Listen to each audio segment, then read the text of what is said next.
Good morning to all of you. What do you feel connected to Rambajan PG College? Today we study simple harmonic motion. Simple harmonic motion क्या होता है, हम इसकी study करते हैं। जैसे ये एक्स एक्सिस है, ये यहाँ ऑब्जेक्ट रखा हुआ है। क्या है? ऑब्जेक्ट। ये ऑब्जेक्ट की क्या है? मेन पोजीशन है। अगर ऑब्जेक्ट को पॉजिटिव एक्स डायरेक्शन में अगर हम डिस्प्लेस करें तो ये क्या होगा, और इसको पी पॉइंट पे ले जाके रिलीज कर दें तो ये ऑब्जेक्ट मेन पोजीशन से होता हुआ इधर क्यू पॉइंट पर पहुंच जाएगा। क्यू पॉइंट पर आ जाएगा और ये पीरियोडिक मोशन एक्सिक्यूट करना शुरू कर देगा। ये ऑब्जेक्ट यानी ये पार्टिकल क्या करेगा? पीरियोडिक मोशन एक्सिक्यूट करना शुरू कर देगा। तो ये मैक्सिमम डिस्प्लेसमेंट जो होती है ऑब्जेक्ट की मेन पोजीशन पे, उसको क्या बोलते हैं? ये मैक्सिमम डिस्प्लेसमेंट जितना डिस्प्लेस्ड हो रहा है उसको बोलते हैं एम्पलीट्यूड। ये पॉजिटिव एक्स डायरेक्शन में एम्पलीट्यूड, ये मेन पोजीशन से निगेटिव एक्स डायरेक्शन में इस पार्टिकल का एम्पलीट्यूड है। चलिए, अगर t equal to zero time पे पार्टिकल अपनी मेन पोजीशन पे है तो कंसीडर कर लीजिए कि t equal to T time पे पार्टिकल कहाँ आ गया? पॉइंट ए पे आ गया, यानी इसका डिस्प्लेसमेंट कितना हो गया? f।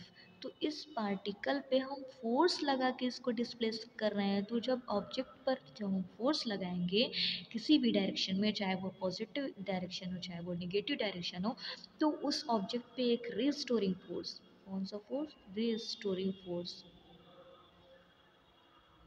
रिस्टोरिंग फोर्स एक्ट करेगा जिसकी डायरेक्शन ऑब्जेक्ट के मेन पोजीशन की ओर होगी। अगर हम फोर्स इधर लगा रहे हैं तो रिस्टोरिंग फोर्स की फोर्स इधर लगाएंगे तो रिस्टोरिंग फोर्स की डायरेक्शन इधर होगी। फोर्स इधर लगाएंगे तो रिस्टोरिंग फोर्स की डायरेक्शन इधर होगी, ऑब्जेक्ट की मेन पोजीशन की तरफ होगी। और ये रिस्टोरिंग फोर्स जो होगा एफ, ये डायरेक्टली प्रोपोर्शनल होगा हमारे डिस्प्लेसमेंट के, यानी जितना ज़्यादा डिस्प्लेसमेंट होगा उतना ही ज़्यादा रिस्टोरिंग फोर्स लगेगा। और मेन पोजीशन की तरफ लगता है तो यहाँ निगेटिव साइन आ जाएगी। तो इस टाइप के मोशन जैसे अपनी मेन पोजीशन से उसको डिस्प्लेस किया जाए फोर्स लगा के, तो वो एक पीरियोडिक मोशन एक्सिक्यूट करने लगता है। पीरियोडिक मोशन एक्सिक्यूट करने लगता है और उस पर एक रिस्टोरिंग फोर्स काम करने लगता है। इस टाइप के मोशन को हम बोलते हैं सिंपल हार्मोनिक मोशन। अब हम इस सिंपल हार्मोनिक मोशन का डिफरेंशियल फॉर्म निकालते हैं। सिंपल हार्मोनिक मोशन का डिफरेंशियल फॉर्म,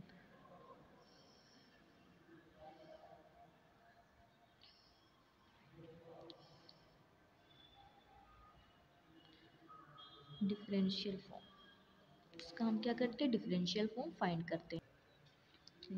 ये क्या हो गया हमारा?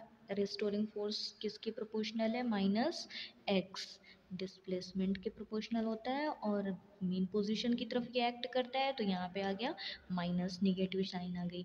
अब यहाँ से प्रोपोर्शनैलिटी का ये जो साइन है वो हटेगा तो यहाँ पे प्रोपोर्शनल कांस्टेंट आएगा। तो F equal to minus K x, जहाँ के क्या है? वेयर के is force constant, force constant, जहाँ के क्या है? फोर्स कांस्टेंट है। इसलिए हम जानते हैं एफ इक्वल टू क्या होता है? According to Newton second law, Newton second law, Newton second law के according F equal to M A. यहाँ पे हम कैपिटल ए इसलिए ले रहे हैं कि ये होता है एक्सेलरेशन, और यहाँ हम माइनस ए एम्पलीट्यूड माने हैं, कंसीडर किए हैं, तो यहाँ पे इसीलिए हम कैपिटल ए ले रहे हैं। तो चलिए अब हम एफ की जगह एम ए पुट कर देते हैं। M A equal to minus K X. We know that, हम जानते हैं कि एक्सेलरेशन होता क्या है। We know that A equal to, ये क्या होता है? D square X by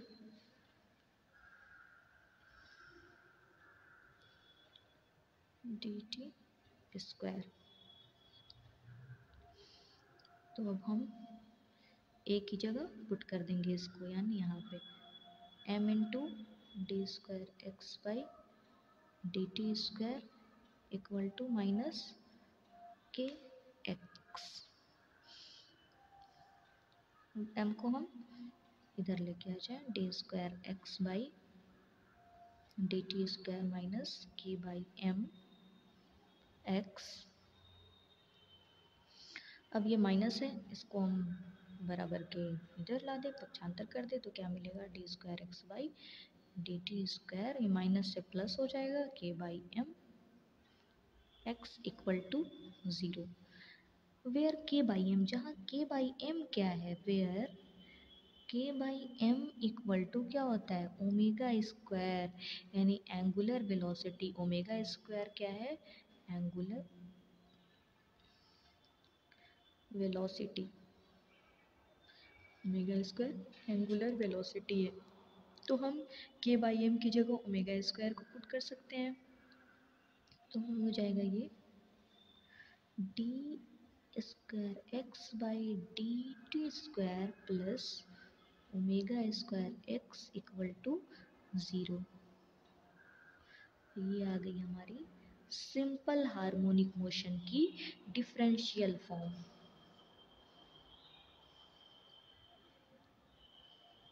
this is